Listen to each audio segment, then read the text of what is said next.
Alors, euh, je commence. Donc, bonjour tout le monde. Merci d'être là pour cet événement sur AI Center organisé par la communauté UiPath France. Nous sommes ravis de vous présenter AI Center. Next. OK. Donc, la communauté UiPath France, je laisse Iba la présenter et aussi se présenter. Yes, bonjour à tous. Donc, je me présente, Iba Belzi, chapter leader à Paris, en France. Donc, UiPath Community, qu'est-ce que c'est? UiPath Community, c'est vous, c'est nous, c'est toute personne qui utilise les produits UiPath dans le monde. Du coup, il y a aussi une communauté francophone ici, en France. On utilise plusieurs outils, donc Académie, le forum, les événements. Donc, on s'échange les best practices, on échange justement sur nos propres interrogations. Donc, n'hésitez pas à rejoindre la UiPath Community, quel que soit le type d'action, ou en répondant aux questions, ou en posant aux questions sur le forum, ou en suivant les cours sur Académie, et justement en échangeant sur les réseaux sociaux. Alors, je veux bien juste que tu passes à next slide, s'il te plaît, Wima. Du coup, si on fait un focus sur la UiPath Community en France, si toi aussi, ça te dit de parler sur un sujet UiPath, eh bien, n'hésite pas à devenir un speaker à un de nos événements ou écrire un article. Pour en savoir plus, n'hésite pas à me contacter sur LinkedIn. Et si tu as des idées d'événements ou des retours à nous faire, tu as aussi du coup un Forms qui est sur le PowerPoint que tu trouveras à disposition sur la page de l'événement dès que l'événement sera clôturé. À préciser du coup que cet événement est enregistré. Merci Dalila, merci Oumaima. Merci Iba, merci. Donc pour cette session d'aujourd'hui, nous avons avec nous Oumaima pour la présentation. Oumaima, je te laisse te présenter. Oui, merci Dalila. Bonjour tout le monde. Je me présente, je suis Oumaima Lajili, consultante RPA chez FED Consulting, ainsi que membre de la communauté française UiPath. Aujourd'hui, je vais vous présenter AI Center. Merci Oumaima. Juste avant de commencer, je vais me présenter aussi. Je me suis pas présentée. Donc, moi, c'est Dalila Arabi. Je suis consultante RPA depuis 3 ans chez Kaora Partners. Et voilà. Alors, on passe à la slide suivante, le sommaire. Donc, cette séance va se dérouler en deux parties principales. Première partie théorique, où on va explorer tous les aspects du machine learning, du AI Center et toutes les possibilités. Ensuite, nous allons passer à la pratique avec une explication de 2 use cases que Oumaima nous a choisis. Voilà, donc, slide suivante.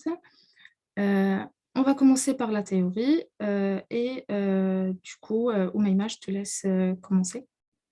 D'accord, merci Dalila, merci Eva pour la présentation. On va commencer par la pratique. Donc, où se rencontre la RPA et l'EA? On va répondre à cette question. Donc, la RPA a prouvé sa valeur en aidant les clients à automatiser des tâches répétitives classiques qui sont basées sur des règles. Mais bien évidemment, il y a une partie qui est très importante du travail, qui est sophistiquée, qui ne peut pas être abordée avec la RPA classique. Donc, comme par exemple la prévision des ventes, la classification des emails. Donc, c'est dans ce cas-là que l'IA entre en jeu et fait passer la RPA au niveau supérieur. Donc, si on peut parler de la conceptualisation générale de l'RPA et l'IA, on peut imaginer l'IA comme étant un cerveau et la RPA comme étant les mains. Bien évidemment, un cerveau tout seul peut imaginer des concepts, mais il est impossible de les pratiquer sans l'humain. Et il est impossible aussi de gérer des processus avancés sans le cerveau. Donc, c'est plutôt la combinaison qui peut passer, qui peut nous mener à résoudre et à améliorer nos processus classiques. Donc, c'est là où vous pouvez, avec la plateforme AI Center, mener et améliorer l'automatisation avec l'intégration de l'intelligence artificielle, bien évidemment. Donc, ici, on parle de la puissance cognitive de l'intelligence artificielle qui va aider énormément le métier à chercher d'autres opportunités, à améliorer déjà les processus existants et ajouter de la valeur à l'automatisation en général. Donc, la puissance cognitive de l'IA, elle est très intéressante pour aller plus loin dans les centres d'excellence en général ou dans la RPM. Donc, si on présente l'intelligence artificielle simplement, c'est un ensemble de modèles, de techniques qui permet de simuler l'intelligence humaine à travers des programmes informatiques ou des systèmes informatiques. On parle des techniques, donc le machine learning, c'est un ensemble d'algorithmes aussi qui apprennent à partir de données pour prédire un target ou une variable. On parle aussi de deep learning, qui est une filiale de machine learning, et là on cherche plutôt à comprendre les données et à chercher des relations entre les données qui se basaient sur les réseaux de neurones. Dans des domaines d'application, pour ne pas trop confondre avec NLP, ML, DL. Donc, l'NLP, c'est un ensemble de techniques qui permet de comprendre le langage humain et qui mettre ce langage humain compréhensible par les systèmes informatiques. Et terminons par le computer vision, qu'on utilise souvent dans nos process. Il y a pas mal de process avancés qui ont besoin de computer vision, qui est un ensemble qui permet de comprendre le digital, les photos, les documents, etc. Okay. Et, donc, Merci Omeima. Donc, si on se focalise sur le machine learning, c'est quoi un peu la formule magique pour faire du machine learning? ouais, pour aujourd'hui, on va commencer par le machine learning, on va s'y intéresser, et pour la façon la plus simple pour présenter un modèle d'apprentissage automatique, on peut le simuler comme étant une fonction qui mappe des variables d'input en des variables d'output. Donc ça, on résout un problème en faisant prédiction d'un label ou un target qui est bien défini. Donc, le modèle essaie d'apprendre par l'expérience. C'est quoi l'expérience? Qui signifie que le programme apprend à partir de différentes expériences. Donc, plus qu'on a de données, plus qu'on a de feedback, plus on améliore notre modèle. Data input, une fonction qui prédit, et un output. Bien évidemment, le machine learning présente différents types de modèles. Il n'y a pas que ici on a mis supervisé, non supervisé, on a d'autres types comme le reinforcement learning. Mais aujourd'hui, on va se focaliser pour simplifier les choses un peu dans la théorie. On a deux types d'apprentissage, supervisé et non supervisé. Dans le type d'apprentissage supervisé, on a des données d'input qu'on appelle features, et on a une variable d'output, un target, un label à prédire.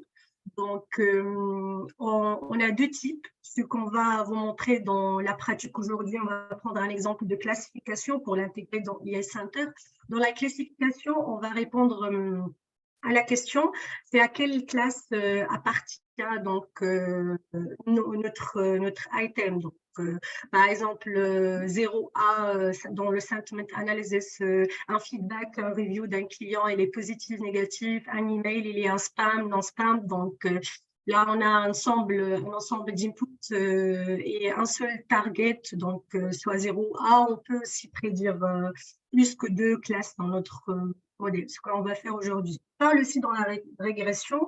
La régression, c'est prédire plutôt une variable qui est quantitative, donc le prix d'un maison, un salaire, etc.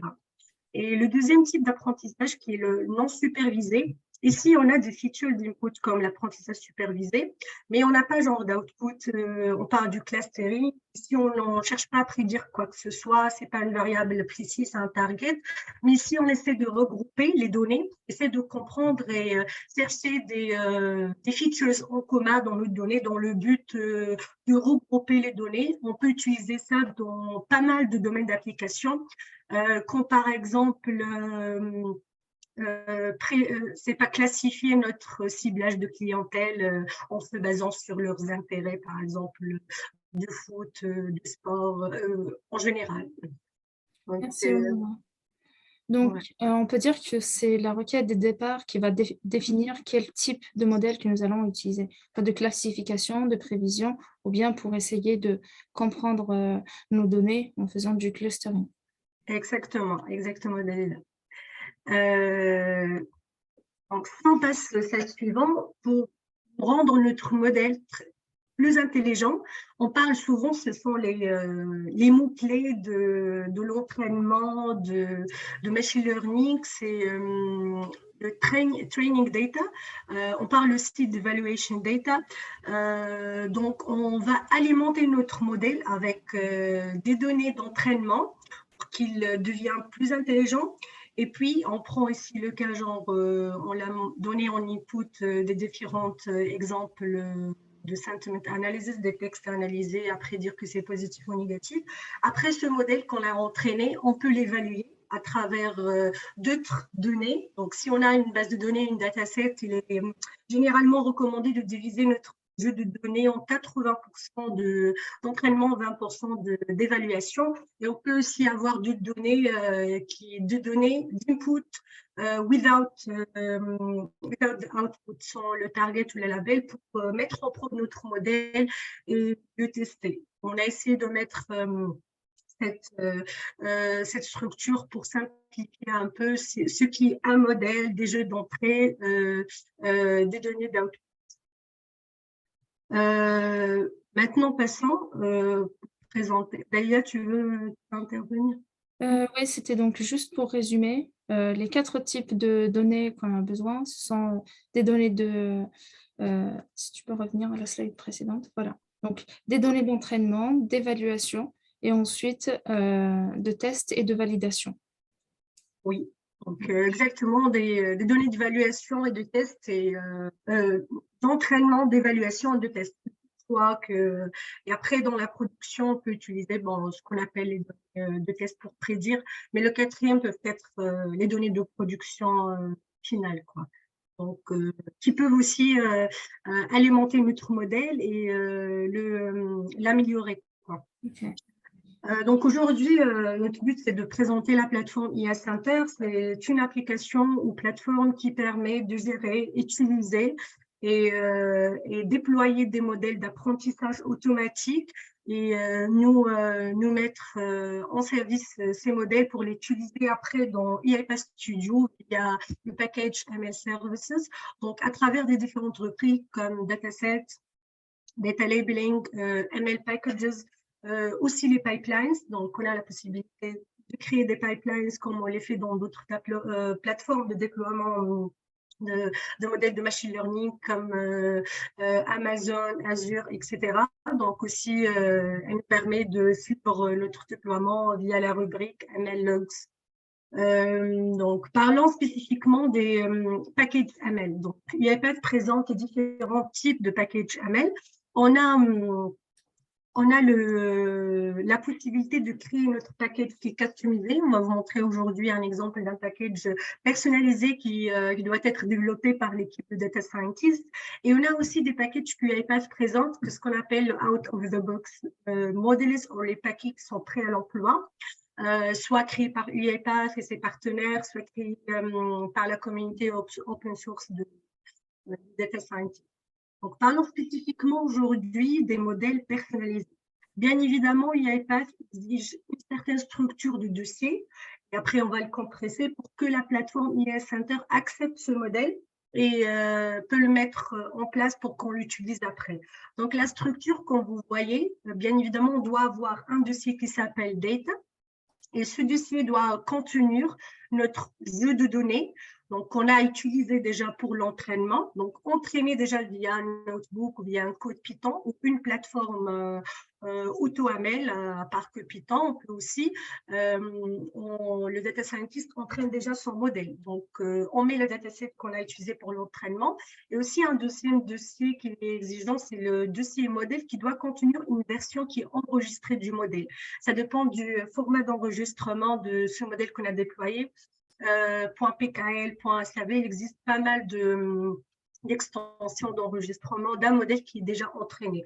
Donc, on doit mettre dans notre dossier qu'on va après l'uploader dans IA Center, notre modèle qui est déjà entraîné. Donc, bien évidemment, on a 4 fichiers qui sont importants. Commençons par main.py et train.py, on a aussi une structure qui est bien définie de ces deux fichiers, des classes et des fonctions qu'on va les mettre. On va aller voir après dans la pratique un exemple concret. Et finalement, on doit mettre deux fichiers qui s'appellent requirements.txt et constraints.txt.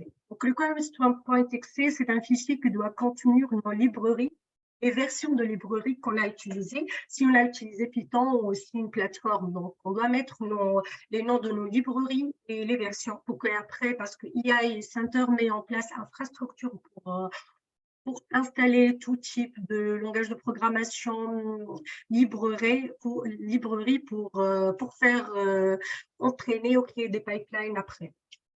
Donc ça, c'est la structure plus ou moins demandée par UiPath pour que notre modèle soit accepté par la plateforme.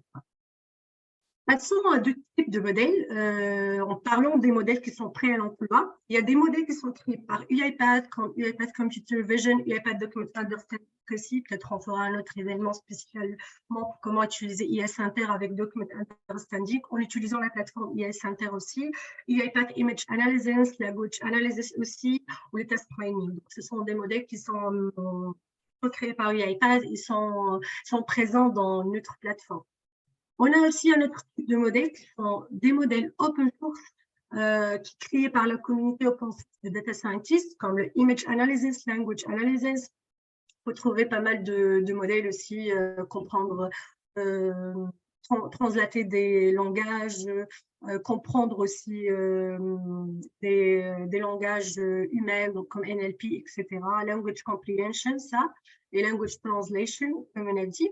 Il y a aussi le Tabular Data, ce qu'on va utiliser pour aujourd'hui dans notre exemple. Et puis, le Data, UiPath présente 4 types de modèles, ce qu'on appelle le TPOT, AutoML Classification, donc 2 modèles pour la classification et 2 modèles pour la régression. À la place qu'on développe et entraîne notre propre modèle avec le data scientist, la deuxième alternative, c'est utiliser ces modèles qui sont déjà prêts.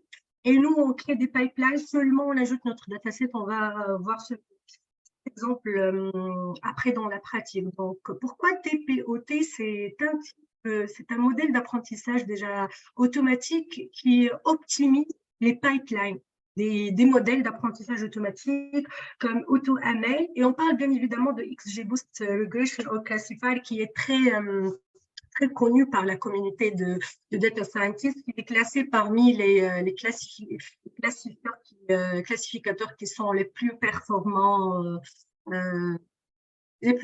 soit aussi pour la régression que pour la classification. On peut utiliser ces modèles qui sont déjà prêts, pas la peine de créer un truc personnalisé avec Python.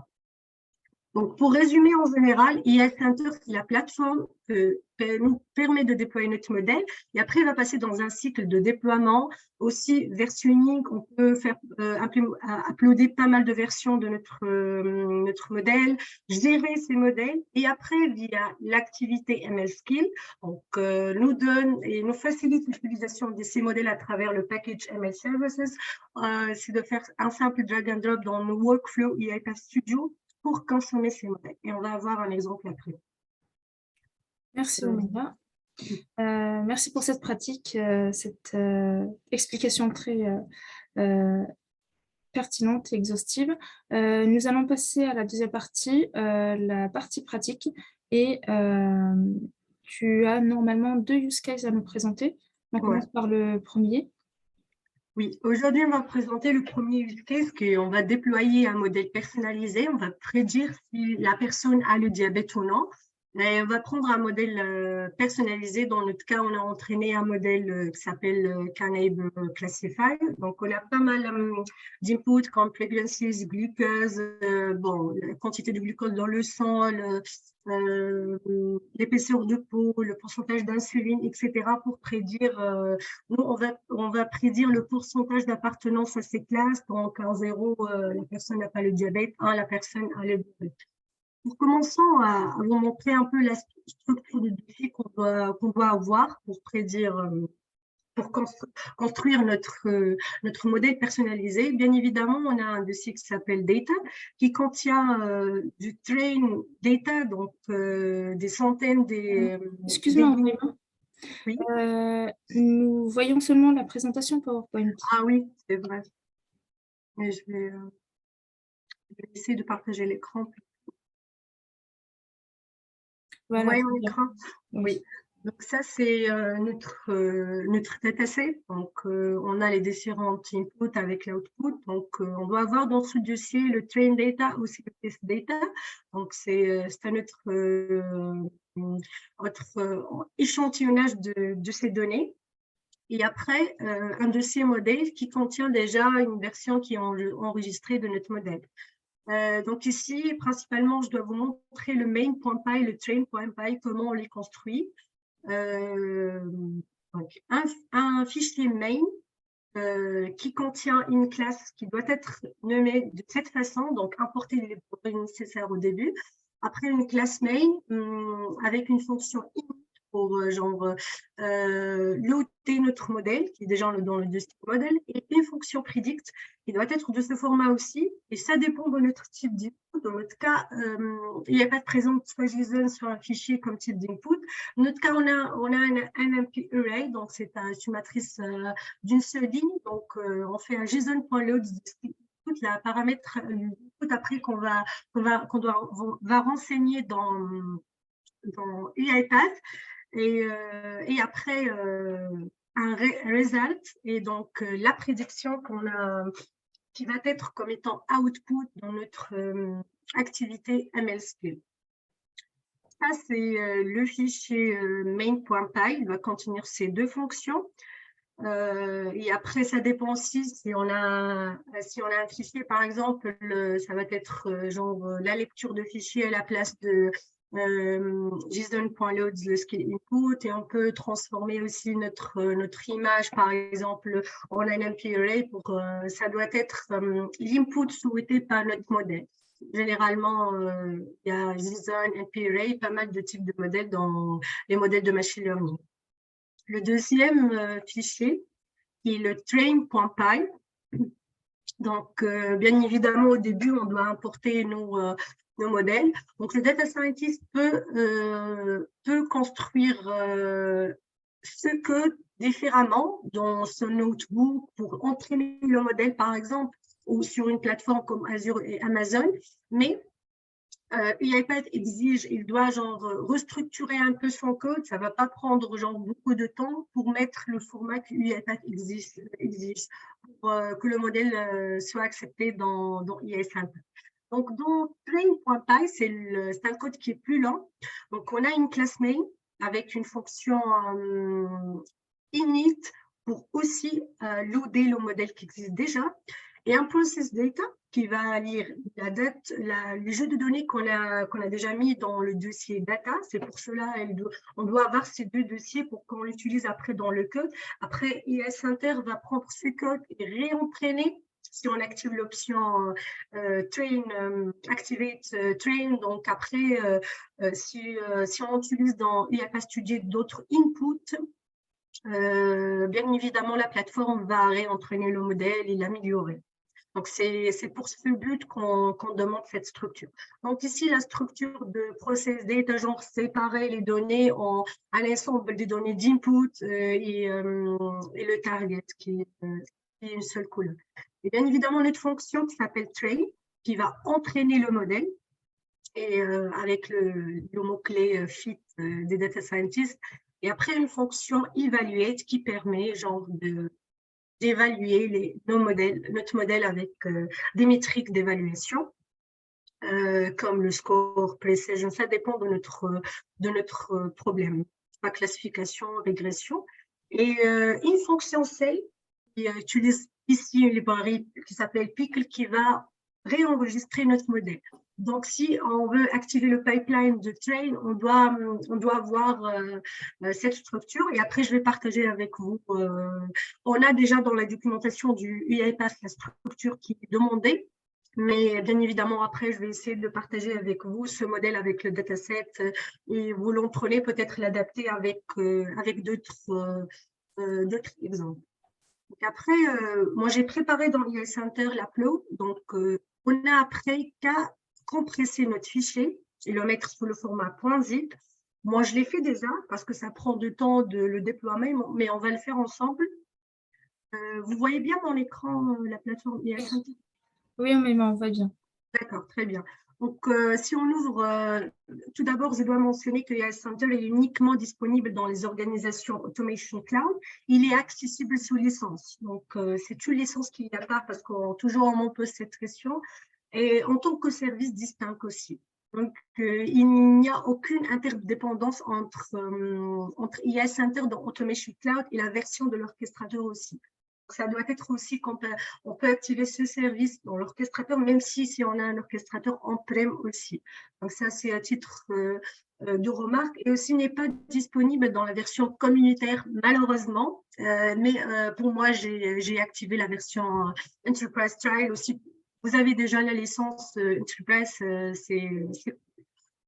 donc dès qu'on ouvre AI Center, on a la possibilité de créer, des projets. Pour moi, j'ai créé un projet qui s'appelle Learning Project. Après, dès qu'on entre dans ce projet, on va avoir ces rubriques, les jeux de données, dans lesquels cette rubrique, on a la possibilité d'uploader nos jeux de données. Et dans paquet à mail, il y a chargé le fichier zip. Donc ça, c'est dans le cas où on a créé notre propre modèle qui est personnalisé. Dans mon cas, je vous ai montré la structure du document et ce que doit être préparé avant. Et peut-être on fera une autre session pour plus de détails sur la partie machine learning. Mais si on a tout le nécessaire et on a bien compressé notre dossier, on n'a qu'à l'uploader. On va créer ensemble, par exemple, ici, diabète package. Je vais importer mon dossier compressé. Description, par exemple, prédire si la personne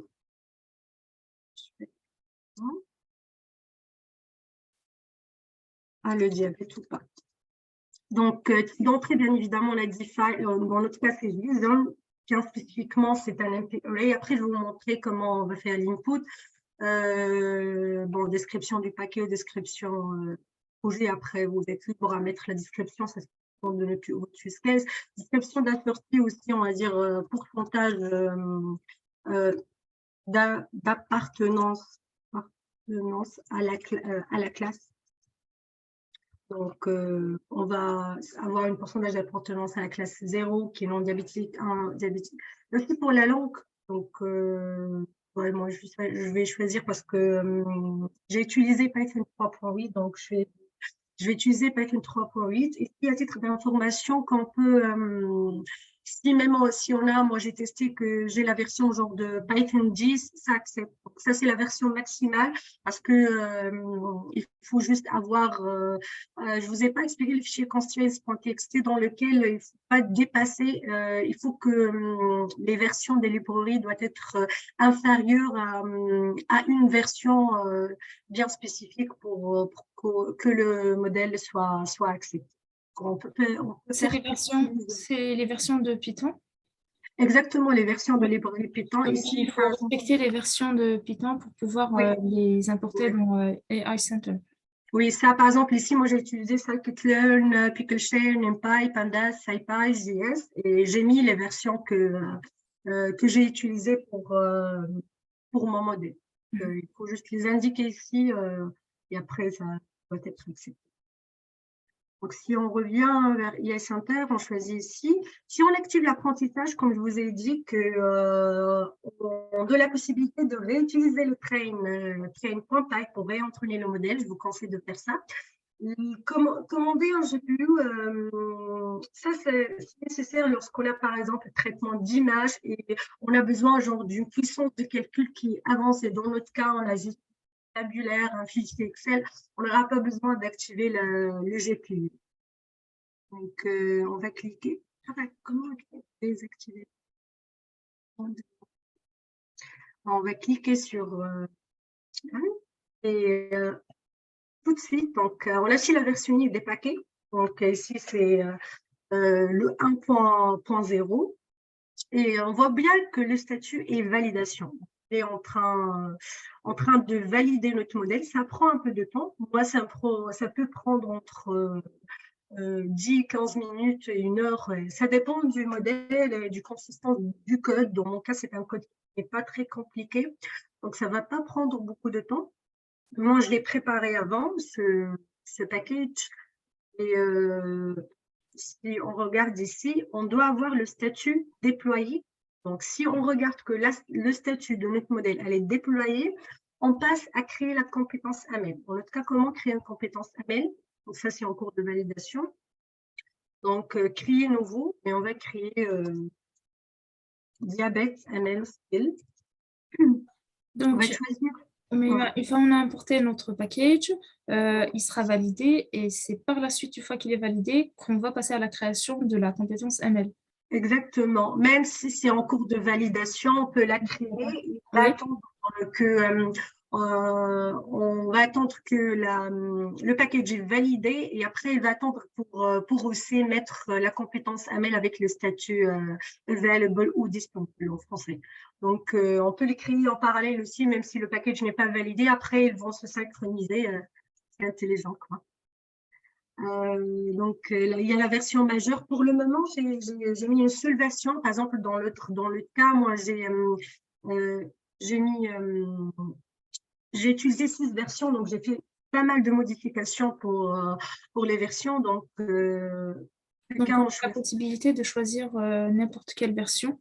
Exactement. On peut uploader pas mal de fichiers compressés et gérer des versions. Après, il faut juste updater ou mettre à jour la compétence avec la version du paquet qu'on a mis. Et on a la possibilité de faire ça dans EA Center. Donc ici, la version mineure, moi j'ai mis 0, la version majeure 1, puisque j'ai qu'une seule version. Et voilà, on peut activer la mise à jour automatique. C'est-à-dire si on a mis à jour notre paquet, le MS Skill va être mis à jour automatiquement. Ici, le déploiement, annule le déploiement de la compétence après une période d'inactivité. Par exemple, on peut mettre à moins une semaine, on peut choisir. Et après, dès qu'on crée la compétence AML, et il doit être déploiement en cours. Ça, c'est un ancien, mais c'est avec le statut, on doit avoir le statut de déploiement en cours. Et normalement, avec le statut de déploiement en cours, on va attendre aussi pour que le paquet AML soit valide. Donc, j'ai créé ça à part. On a fait la même chose et on a créé notre ML Skill et on a le droit d'utiliser sauf qu'on a le statut disponible. Donc, si on a un échec, par exemple, j'ai fait cet exemple exprès pour vous montrer. Si on a par exemple un échec, on a la possibilité, on a un journal de ML, on a des logs qu'on peut les suivre pour regarder la cause. Et donc, soit il y a des erreurs qui sont significatives, on peut faire des modifs ensuite. Donc, on a one, soit info, soit error. On doit regarder aussi peut-être les étapes qu'il a fait pour, il a téléchargé notre fichier compressé, il a téléchargé les dépendances, il a ajouté ce qu'on appelle un certificat ici. Et donc, c'est plus des détails que les data scientists peuvent comprendre pour résoudre le souci. Mais normalement, dès qu'on a le statut disponible, on peut l'utiliser dans notre passu. Dalila, tu voulais dire quelque chose? Oui, donc c'était des logs qui pourront nous aider, soit s'il y a eu un rejet du chargement, de pouvoir remonter, corriger dans le code, remonter l'information au data scientist pour qu'il puisse corriger également. Exactement, c'est ça le but déjà de la collaboration.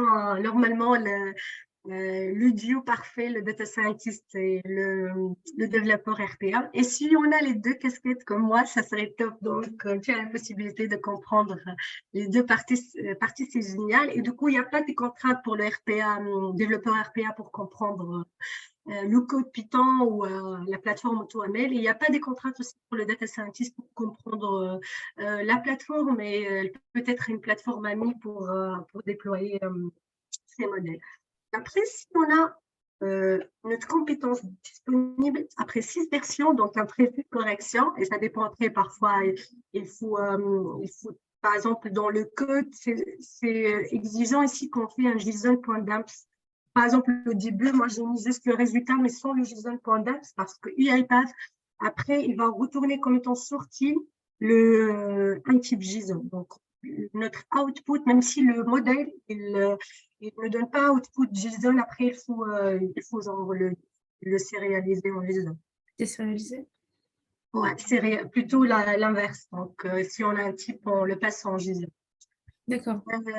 Et là, on va passer à un peu la magie, c'est le UiPath Studio. Et normalement, on doit télécharger dans nos paquets le ML Services. Ah, dépend.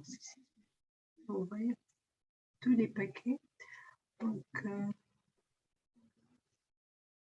ah oui, le ML Services. Donc, il faut télécharger ce paquet ML Services.activities.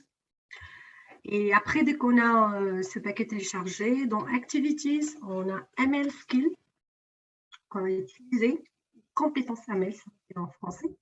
Et normalement, si on est bien connecté à l'orchestrateur, si on charge ici, il va nous rendre les deux compétences AML qui sont disponibles. Donc ici, on aura la liste des compétences AML, seulement les disponibles. Donc ici, on peut choisir, on va utiliser le diabète AML Skill. Il nous indique ici que notre type d'entrée, c'est JSON. Donc, pardon. Oui, c'est ça. Donc, type d'entrée, c'est JSON. Ouais. Et moi, j'ai indiqué le format d'input que je dois utiliser parce que dans notre modèle, on a besoin d'un NP array, donc une liste, un array de features. Si on regarde un peu notre jeu de données, donc on a environ 10 attributs d'input qui doivent être séparés par divers buts. Donc ici, ça dépend du modèle, comment on est déjà construit. Donc, dans notre cas, c'est ça. Donc, on va regarder ensemble si on a aussi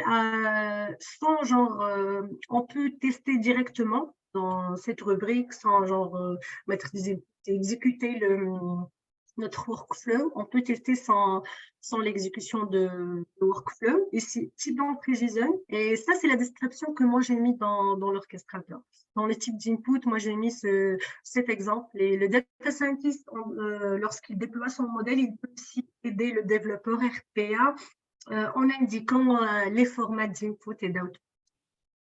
Donc ici, si on a ce format et on va prendre ensemble un exemple de notre jeu de données. On ne va pas aller plus loin. Donc, si on prend cet exemple sans l'outcome, donc ici, c'est la personne a le diabète, donc, parce que notre modèle est entraîné sur ce jeu de données, donc on va voir s'il a pris la bonne chose ou non. Tester. Si on doit mettre, dans notre cas, NP array, donc on va mettre entre deux crochets. Et on va tester. Donc ici, qu'est-ce qu'il va redonner? Dans mon cas, en donnant l'output, le pourcentage d'appartenance à la classe 0 et le pourcentage d'appartenance à la classe 1. Donc le 0,26 machin, c'est le pourcentage d'appartenance à la classe 0. Et le 0,73 machin, c'est le pourcentage d'appartenance à la classe 1. Donc ici, c'est supérieur à 0,5. Donc, cette personne avec ses attributs de épaisseur de degré quantité d'insuline et tout, bon, ce sont validés par des médecins, ces attributs qui peuvent être des inputs pour la prédiction de ce type. Et donc, cette sortie nous montre que la personne a le dit. Donc, c'est plus significatif de donner des pourcentages, de donner 0 à. Donc, si peut-être on aura besoin de pas mal de use case de savoir le pourcentage. Donc, ça, c'est tout simplement ça. Le data scientist prépare son modèle, il upload, on indique bien, on prépare notre paquet ML et on fait la compétence. Et puis, il faut juste faire attention dans le format d'input. Donc ici, parfois, il n'est pas trop indiqué, même dans la documentation et tout, qu'il faut mettre les crochets et tout. C'est encore nouveau. Et on va vous montrer un autre exemple avec la classification des autres modèles out of the box et on va voir un peu la différence. Donc, il faut tester peut-être pas mal d'input et regarder un peu le forum aussi. On va vous partager pas mal d'exemples sur le forum aussi, vous pouvez les regarder. Ouais, donc, tu me présentes le deuxième use case? Exactement, oui. Donc, ça, c'est le premier use case, classification. Vous voyez mon écran? Oui, on est sur la présentation. Ouais, je voulais bien mettre en screenshot, mais je sais pas comment je cache cette. Attends. Ah oui, c'est bon. Vous voyez mon écran, ça va? Oui. Ok. Donc, notre deuxième use case, on va vous montrer comment on peut utiliser un modèle qui est déjà existant sur la plateforme et l'entraîner avec notre propre dataset sans ni utiliser un code Python ni rien. Donc, c'est juste uploader notre jeu de données, créer un pipeline, créer notre package qui est déjà prêt créé à l'emploi dans AI Center et prédire notre target. J'ai pris le même type de problème qui est la classification pour montrer comment faire ça avec le code et avec les modèles qui sont prêts à l'emploi.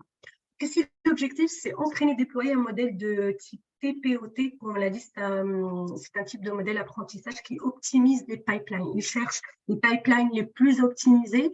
Dans notre cas, on va utiliser le TPOT XGBoost Classification parce qu'on considère que le XGBoost, c'est parmi les classificateurs les plus performants. Moi, je l'ai testé pas mal de fois, elle m'a donné de bons résultats. Vous pouvez regarder plus des détails, il est basé sur quoi le XGBoost. Donc, c'est quoi le use case? C'est prédire l'éligibilité d'une personne d'avoir un prêt de la part de la banque ou non. Donc, on a une liste d'inputs comme le gender, c'est 0 s'il est un homme, 1 s'il est femme, married or not, est-ce que les graduated or not, education 1, 0, applicant income, loan amount aussi. Et est-ce que la personne a déjà, elle est déjà genre, été acceptée pour prendre un prêt ou donc, on a pris déjà une base de données qui est labellisée tabulaire. On va vous montrer comment faire un échec. Ah, c'est bon. Donc, ici, on peut vous montrer un peu les jeux de données. Donc, on a un loan train. Donc, on va avoir deux fichiers d'input. C'est ça, le seul input qu'on doit avoir, c'est les deux fichiers d'input et de test, pas plus. Moi, je fais enregistrer, on va ouvrir on a ces informations et avec un target. Donc, 0 là, est-ce qu'il est accepté d'avoir le prêt au nom de la part de la banque.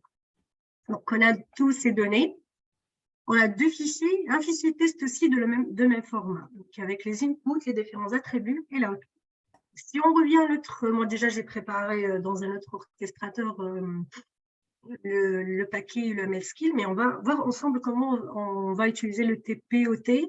Donc ici, on a les paquets qui sont prêts à l'emploi, out of the box models, que vraiment, pour moi, ils peuvent sauver des jours, même des semaines d'entraînement, des créations des modèles. Donc, c'est ça que je le vois vraiment très intéressant avec d'une personne qui a fait de machine learning et après, elle a passé juste entraîner et créer un simple pipeline sur une plateforme et l'utiliser dans la RPA. Auparavant, on cherche à faire ça, on met beaucoup de temps avec les inventes Python, etc. Et même, on n'arrive pas à faire ça parce qu'il faut une infrastructure qui est convenable pour faire ça. Il n'y avait pas finalement mis en place cette infrastructure. Dans les modèles de pré-emploi, on doit utiliser les tabulaires des un data tabulaire, c'est-à-dire structurer un fichier Excel, CSV. Donc, on va utiliser dans notre cas le TPOT XGBoost. Donc, ici, c'est bien indiqué que ce modèle, il est réentraînable. Donc, sans réentraîner ce modèle, on ne peut pas l'utiliser. C'est-à-dire qu'on peut créer notre paquet ML, mais on doit importer notre propre jeu de données après pour l'utiliser. Donc, ici, il indique aussi le type d'input. Donc, on va faire feature 1, la valeur de feature 2, etc. Dans notre cas, on va mettre genre load ID, valeur, gender ID. C'est le type d'input. Tout est indiqué ici. En tout cas, on va créer... pardon. Je vais faire ça ici. Donc, soumettre. Donc, on va mettre le nom du paquet. Dans le cas, par exemple, loan eligibility. Et on va... Ça, c'est la petite description. On va soumettre. Et après, dès qu'on soumet notre paquet, on passe au jeu de données, puis un nouveau jeu de données, un jeu de données de train d'évaluation, KLO par exemple, et créer ce dossier. Et après, on va charger notre jeu de données de trait. Un trait. On va le télécharger. Il va être téléchargé en quelques secondes. Après, dans le jeu de données, on va créer un nouveau, ici, test long, par exemple. Et on va charger notre fichier de test. Voilà, on a deux fichiers ici, test-loan et train-loan. Après qu'on a déjà préparé notre paquet, c'est écrit non déployé parce qu'on n'a pas encore créé le pipeline. Ça, c'est encore déploiement en cours, donc on peut estimer ensemble, ça reste combien pour être déployé. Donc, ça, c'est non déployé parce que déjà, on a juste créé le paquet, créer les jeux de données, mais sans faire le pipeline. Après, on va passer à la rubrique pipeline. Dans le pipeline, on a différentes pipelines. Des pipelines d'évaluation, des pipelines de formation, et il y a des pipelines complets, donc d'évaluation et de formation. Dans notre cas, soit on fait un pipeline complet, donc on va indiquer les jeux de données d'entraînement, d'évaluation, et un pipeline de test à part, soit on fait un pipeline de formation et d'évaluation. Et lorsqu'on fait un pipeline complet, ça suffit de créer le ML skill et après l'utiliser. Donc, on va choisir le paquet qui est Loan Eligibility, qui n'est pas encore déployé. Choisir la version majeure, la version mineure et choisir les jeux de données. Donc, le pipeline, on doit indiquer le package et le jeu de données. Dans notre cas, c'est données qu'on a intégrées sur le projet. exactement, qu'on a intégré ici, qu'on a créé dans les deux dossiers. C'est pour cela qu'on doit avoir un train et un test. Et les jeux de données de test, dans notre cas, c'est train et test.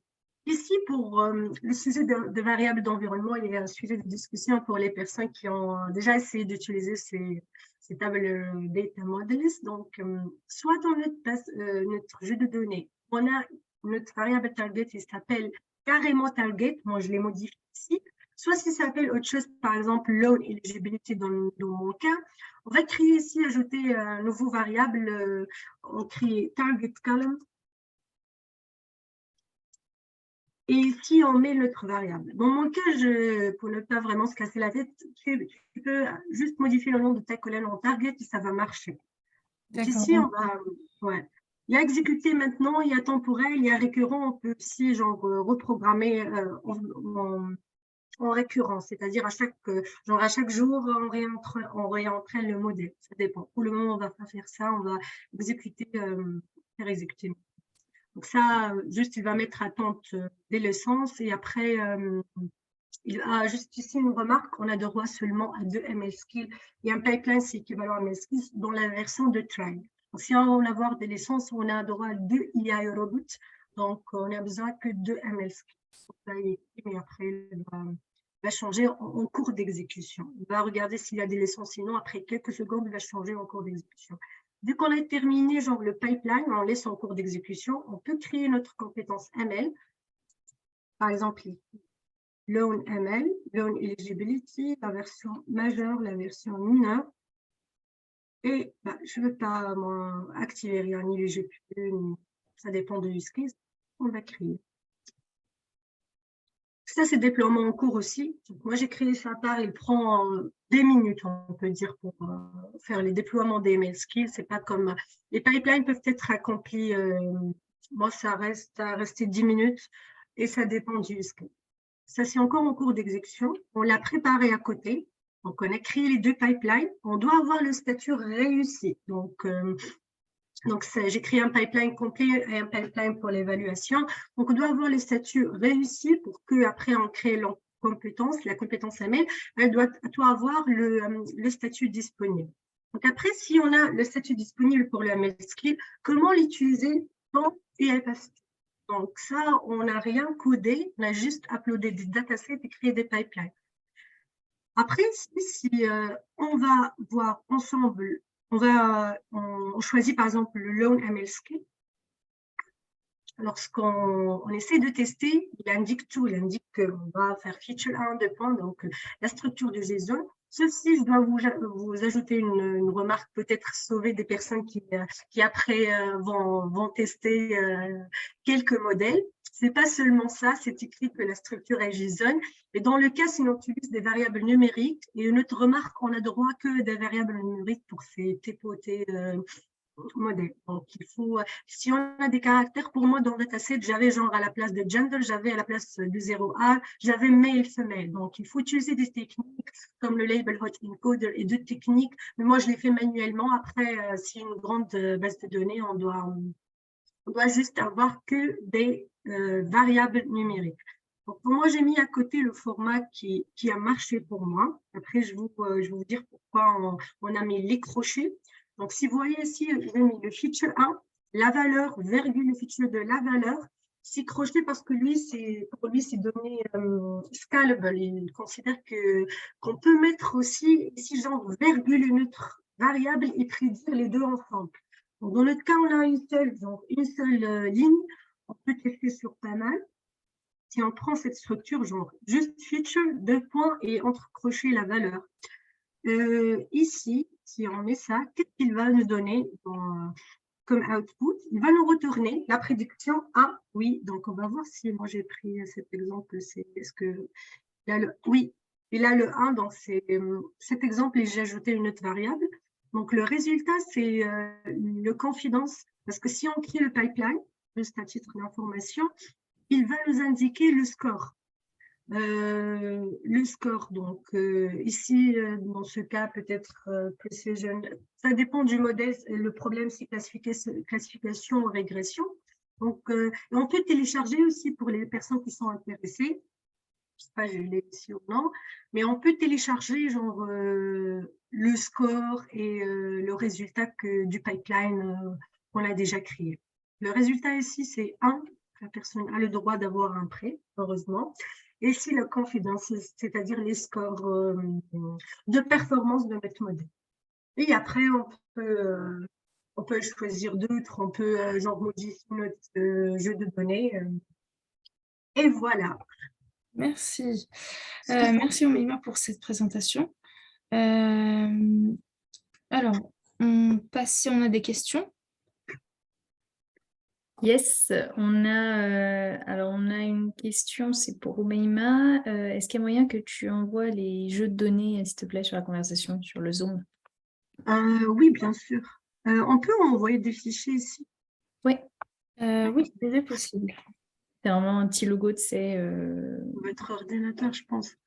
Ouais, notre ordinateur, tout à fait. Ce sera plus facile que d'envoyer l'adresse mail finalement à Ahmed. Ok, je peux PC. C'est Ahmed qui a demandé. Tu veux les données de diabète ou les données, genre, je suis en train de lire les. Oui, On voit lui les deux, c'est pas grave. Ouais, on va envoyer le test, le train. Le train test est pareil pour le deuxième use case. Pour ceux qui n'ont pas pu assister au début de la réunion, c'est enregistré. Vous pouvez voir en replay. Ouais. Et après, on va publier d'autres use cases. Vous pouvez aussi poser vos questions sur le UiPath forum. Et après, vous nous envoyez genre l'URL de la question et en réponse, ça serait très bénéfique. Vous pouvez aussi avoir pas mal d'autres personnes qui répondent aux problèmes. Quoi. Documents, long prediction, vous voyez, c'est le même fichier. Ouais, il faut aussi ça, apparemment, oui, il faut le compresser. S'il y a d'autres questions. Alors, dans le chat, on n'en voit pas. N'hésitez pas à activer vos micros. S'il y a des questions. Salut. Salut. Merci à vous pour cet événement. C'est intéressant, d'abord. Pour la combinaison entre le machine learning et l'RPA, est-ce qu'on peut entraîner les modèles en local, puis utiliser use activity Python, par exemple, et utiliser les modèles sauvegardés en local pour prédire les valeurs, par exemple, ou pour faire une classification, indépendamment de AI Center? Oui, c'est ça la question. Mais le souci, c'est les dépendances les bibliothèques utilisées en machine learning, comme Scala, par exemple. Tout dépend de ces dépendances. Donc, il faut, pour exécuter le process, il faut que les bibliothèques sont avec l'exécuteur l'exécuteur Python. Oui, C'est ça le souci. Non, il n'y a pas de souci, ça c'est faisable, je l'ai testé, je vais vous répondre. En fait, avec Invoke Python, déjà, on doit installer Python sur notre PC. Donc, ça ne va pas fonctionner avec UiPath, même print hello, ça ne va pas fonctionner si on n'a pas installé Python. Donc, déjà, la UiPath Studio va regarder les versions de librairie Python qui existent sur le PC. Donc, c'est bon, Oui. ils ont direct. Donc, si on a déjà fait notre modèle, on l'a enregistré, on a créé un script Python, par exemple, qui fait le load de modèle, il prédit. Donc, dans l'Invoke Python, on va mettre l'URL le chemin de ce fichier Python, et après, il va nous retourner le résultat. Donc, le modèle doit être enregistré dans le PC, c'est-à-dire qu'on va utiliser les ressources de PC. Oui, Puis, oui, utilise les ressources de PC. Oui, c'est ça le souci, c'est on veut exécuter ce process sur une autre machine. Sur Ouais. notre machine, elle va pas s'exécuter car ce deuxième machine n'a pas les bibliothèques. En fait, oui, parmi les conditions aussi, il faut juste installer le même environnement sur la machine de production. Installer Python aussi si par exemple on utilise genre Salesforce dans la machine de dev, on doit installer Salesforce dans la machine de prod, sinon on ne peut pas utiliser le logiciel. Même chose pour les langages de programmation. Si on a installé Python sur la machine de dev, on l'a utilisé, il faut juste faire un clone et installer le même environnement sur la machine de prod. Après, il ne faut pas genre avoir le fichier d'entraînement et tout sur la machine de prod. Oui, c'est juste il faut faire le modèle. Le modèle sauvegardé. Exactement. Le modèle sauvegardé, c'est seulement ça. Et je te jure, ça va fonctionner. Elle va faire Invoke Python et en background, c'est Python qui va exécuter ça. Mais là, avec oui, AI Center, ce souci oui, exactement. soulevé. Oui, tu as compris. Oui, c'est ça le plus. Exact, En fin de c'est ça compte, le c'est plus. ça le plus. Parce que personnellement, j'ai galéré avec les librairies, le versionning Oui, et tout. Donc, même chose. Ok, bon, continuons Merci. à creuser. Je vous en prie. Hein. Merci même. Je vous en prie. Alors, on n'a pas d'autres questions. On va passer au slide suivant, du coup.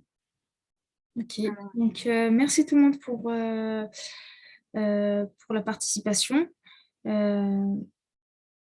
Yes, merci.